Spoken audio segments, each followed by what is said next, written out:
ఆరోగ్యానికి ఎంతో మేలు చేసే తెల్లజొన్న రొట్టె ఎలా తయారు చేసుకోవాలో చూద్దాం. ఈ తెల్లజొన్న రొట్టె మన పూర్వీకులు తిని చాలా దృఢంగా ఉండేవారు. అలాంటి రొట్టెని ఎలా తయారు చేసుకోవాలో చూద్దాం. ఫస్ట్ ఒక గ్లాస్ నీళ్ళని మరిగించుకోవాలి. ఇలా మరిగించుకొని స్టవ్ ఆఫ్ చేసేసుకొని స్టవ్ మింకెళ్ళి దించుకొని ఒక గ్లాస్ నీళ్ళకు 3 గ్లాసుల జొన్న పిండి వేసుకోవాలి. తెల్లజొన్న పిండి వేసుకొని ఈ విధంగా కలుపుకోవాలి.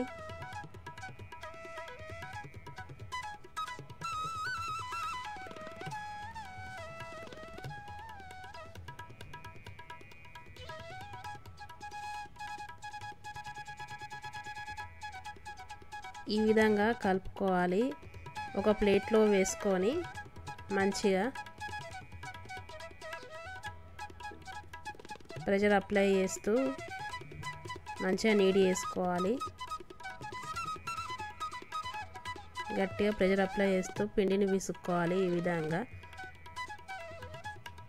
ఎంత గట్టిగా పిండిని విసుక్కుంటే అంత మంచిగా వస్తాయి రొట్టెలు. ఈ నీళ్ళు వేడి నీళ్ళు ఎందుకు వేస్తారంటే జొన్న రొట్టె అనేది విరిగిపోతుంది.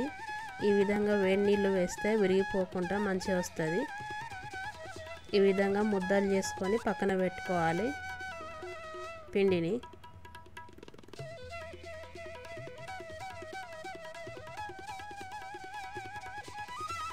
ఈ విధంగా రౌండ్గా తిప్పుతూ ఈ విధంగా ఒత్తుకోవాలి. చేతితోటి పిండిని ఒత్తుకొని ఇలా ఒత్తుకొని పీట మీద పెట్టుకొని తెల్లజొన్న పిండి వేసుకుంటూ ఈ విధంగా తట్టుకోవాలి రొట్టెని. ఈ విధంగా తట్టాలి. సన్నంగా వచ్చేంత వరకు తట్టాలి. రోలర్ యూజ్ చేస్తే రొట్టె అనేది కొంచెం క్రాక్స్ వస్తాయి, మంచిగా రాదు. కాబట్టి ఇలా తట్టుకోవాలి. తట్టుకుంటేనే మంచిగా వస్తుంది రొట్టె. ఇది తెల్లజొన్న రొట్టె. ఈ విధంగా తట్టుతూ రౌండ్గా చేసుకోవాలి.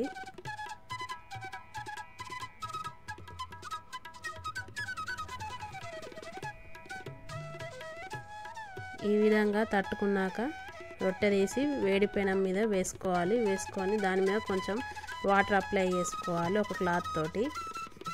ఈ విధంగా వాటర్ అప్లై చేసుకోవడం వల్ల మంచిగా పొంగుతుంది రొట్టె. చూడండి, పొంగుతూ వస్తుంది రొట్టె. తర్వాత తిప్పేసుకోవాలి. ఈ విధంగా తిప్పేసి